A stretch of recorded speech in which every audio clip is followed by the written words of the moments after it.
झनक ने की प्राची से रिक्वेस्ट। जी हाँ दोस्तों, हम बात कर रहे हैं स्टार प्लस के शो झनक की। तो दोस्तों, आगे बढ़ने से पहले अगर आप इस चैनल पर नए हैं तो इसे सब्सक्राइब कर दीजिए, साथ ही बेल आइकन दबाना ना भूलें। वीडियो अच्छा लगे तो इसे लाइक जरूर कीजिएगा।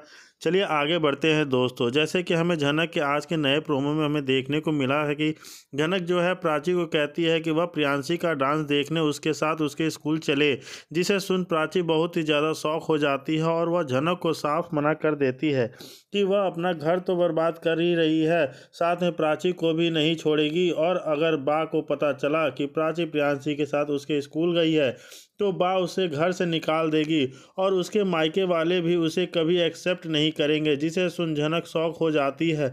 लेकिन वह प्राची को समझाने की कोशिश करती है कि वह उस पर भरोसा करे, लेकिन प्राची उसे कहती है कि झनक को गलतियां कर रही है, वह उस पर भरोसा नहीं कर सकती क्योंकि बा उसे नहीं छोड़ेगी, जिसे सुन झनक भी बहुत ज़्यादा शौक हो जाती है। और अब शो के आने वाले एपिसोड में हमें देखने को मिलने वाला है कि जैसे कि झनक बहुत ही ज़्यादा कोशिश करती है कि वह प्राची को ले जाए, उस प्राची के स्कूल को ले जाए अपनी जेठानी को, लेकिन जो उसकी जेठानी है वो मना करती है कि नहीं, मैं नहीं जाऊंगी। अगर मैं गई तो बाम बहुत ज़्यादा गुस्सा करेगी, हो सके तो हमें घर से भी निकाल सकती है।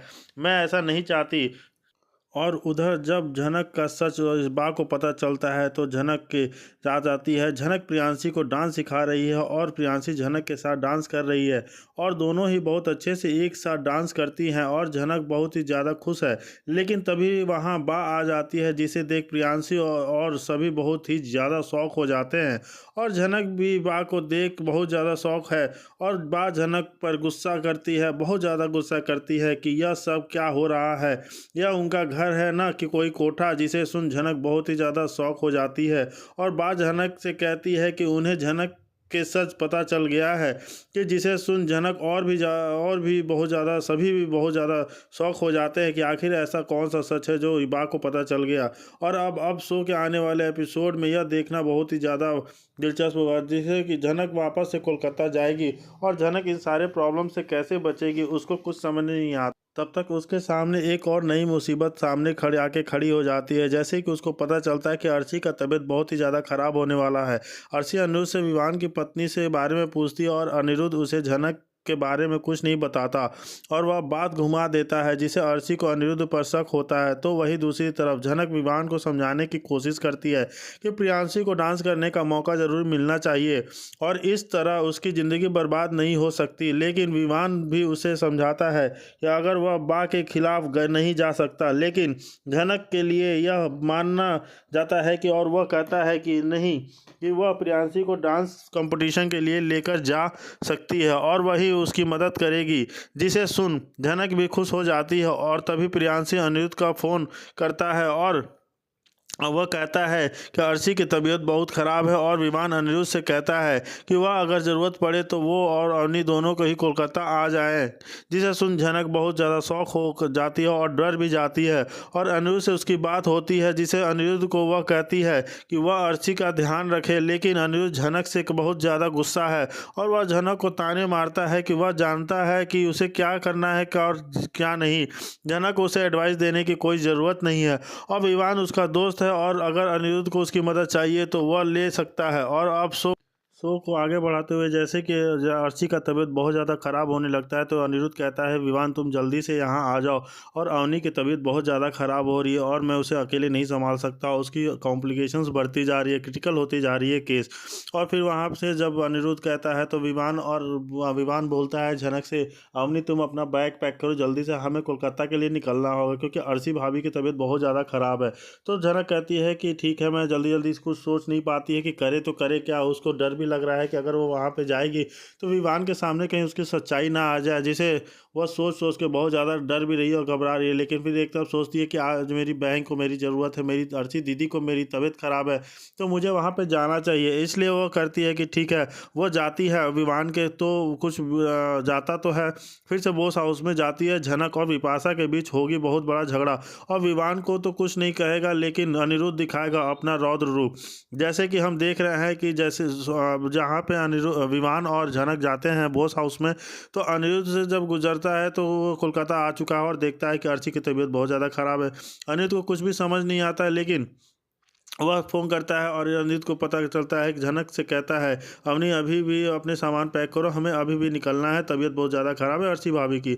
तो कोलकाता निकलना है। झनक सोचती है कि अगर वह विवान के साथ कोलकाता गई तो विवान, अनिरुद्ध और उसके बारे में सब कुछ पता चल जाएगा, और विवान को पता चलेगा भी तो कोई बात नहीं, लेकिन ऐसे में विवान तो मेरी असली पति नहीं है। सबसे ज़्यादा ज़रूरी तो सर जी को संभालना और अर्शी दीदी की ठीक होना। अगर वह कोलकाता गए तो विवान अर्शी दीदी को संभालेंगे तो मैं सर जी को संभाल लूँगी। और ऐसे भी तो आप लोगों को पता है, चाहे दुश्मन क्यों ना हो, फिर भी झनक मदद करना नहीं छोड़ती है। तो झनक को बोस हाउस में देखकर सबके होश उड़ जाते हैं, और बड़ी माँ, जेठू, झोटान और दादू भाई बहुत खुश होते हैं। अपू दी और बहुत खुश होती है, लालून भी बहुत खुश होता है कि झनक देखकर अर्शी भी खुश हो जाती है, और अर्शी की हालत देखकर अनिरुद्ध टूट सा गया है। झनक कहती है, सर जी आप चिंता मत कीजिए, अर्शी दीदी को कुछ नहीं होगा, अगर वह बहुत जल्दी ठीक हो जाएंगी। झनक की बात सुनकर अनिरुद्ध सोचता है, अच्छा हुआ झनक आ गई, उसको देख कर मैं खुद को थोड़ा हिम्मत कर पाता हूँ। अनिरुद्ध पूरे घर वालों को बताता है कि कोई भी झनक और उसके बारे में, कोई भी रिश्ते के बारे में विवान को नहीं बताएगा, और कोई भी अगर बता दिया तो वह उसे छोड़ेगा नहीं। लेकिन दोस्तों आप लोगों को तो पता है, अगर कोई बताएगा भी तो वो होगा या होगी कोई भी नहीं, लाल और बिपाशा। लेकिन दोस्तों अनिरुद्ध के बारे में वह लोग बताते तो नहीं है, लेकिन बिपाशा खाली पीली बिपाशा झनक को कड़वी बातें सुनाती है, और वह तो पहले भी अर्शी से ज़्यादा झनक को बिपाशा नफरत करती थी, और हमेशा अर्शी और तनुजा के कान भरती थी। घर में जितने भी लोग हैं सब लोग अर्शी से चिंता कर रहे हैं, और वहीं पर बिपाशा बात बात पर झनक को कड़वी बातें सुना रही है। विवान सब कुछ नोटिस कर रहा है और सोच रहा है, अनिरुद्ध की भाभी भी मेरी सेजल भाभी की जैसी हैं।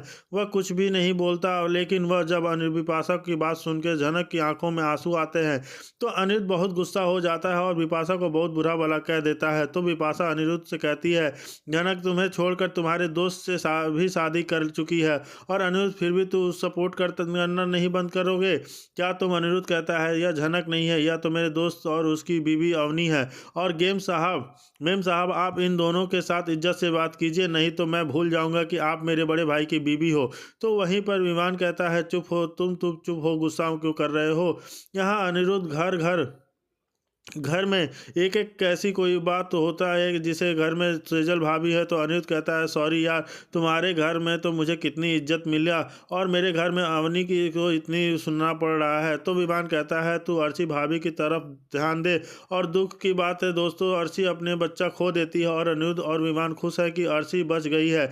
जैसे ही अर्शी को होश आता है वह झनक को माफ़ी मांगती है और हमेशा के लिए बोस हाउस में रुकने की झनक कहती है, अर्शी दीदी मैं विवान से शादी कर चुकी हूँ, और अलग अलग से बुला के विवान को अब कुछ बताने जा तो वहीं पर विवान ने अर्शी कहती है, बिपाशा भाभी एक ऐसी औरत है, वह किसी की खुशी देख नहीं सकती, और पहले भी मुझे अनी के खिलाफ इतने भड़का रही थी और इतनी की बातों में आकर अनी से झगड़ा करती थी, लेकिन आज मुझे समझ आ रहा है कि कितनी गलत थी और हमेशा से सही था। दोस्तों आपको लग रहा होता, लोगों को क्या लगता है इतने सारे होने के बाद क्या विवान कुछ समझ पाया या नहीं? आप अपने आगे जो भी चीज़ है हमें बताइएगा। क्या विवान इन सब चीज़ों से समझ पाता है कि नहीं समझ पाता है?